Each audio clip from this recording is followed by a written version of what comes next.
Prabhadevi railway स्थानकावरील पूल 2 वर्षांसाठी बंद केला जाणार। वरळी शिवडी उन्नत मार्गिकेसाठी प्रभादेवी रेल्वे स्थानकावरील हा पूल पाडणार। वाहतुकीतही बदल केले जाणार। मुंबईमध्ये आजपासून तापमानात घट होण्याचा हवामान खात्याचा अंदाज। मुंबईकरांना उकाड्यातनं दिलासा मिळणार। कुलाबा केंद्रावर 33.9 अंश सेल्सिअस इतक्या तापमानाची नोंद।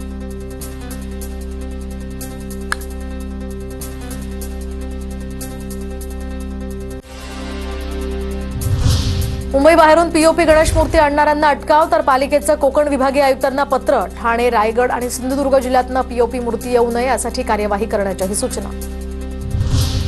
कुलाबा, वांद्रे, सिप्स, भुयारी मेट्रो 3 मार्गिकेतील स्थानकांची नावं आता मराठीत सुद्धा, तर MMRCनं मनसेचे आरोप फेटाळले। मराठी फलक लावण्याचं काम सुद्धा सुरू। टाटा स्मृती रुग्णालयामध्ये उपचार घेणाऱ्या कर्करोग रुग्णांना अन्न आणि निवारा पुरवणारी इमारत पाडणं म्हणजे मनमानी। मुंबई उच्च न्यायालयाचा मुंबई पालिकेला 2 लाखांचा दंड। लाडक्या बहिणींच्या नावे कर्ज प्रकरणी दोघांना अटक। मानखुर्दमधील 65 महिलांच्या नावे कर्ज घेतल्याप्रकरणी ही कारवाई। अन्य आरोपींचाही शोध सुरू। जात प्रमाणपत्र अवैध ठरलेल्या विविध पदांवरील 943 पोलिसांच्या नियुक्तीला मुदतवाढ, तर पोलीस खात्यातल्या अशा अधिसंख्य पदांना मुदतवाढ देण्याचे आदेश मंगळवारी काढण्यात आले होते।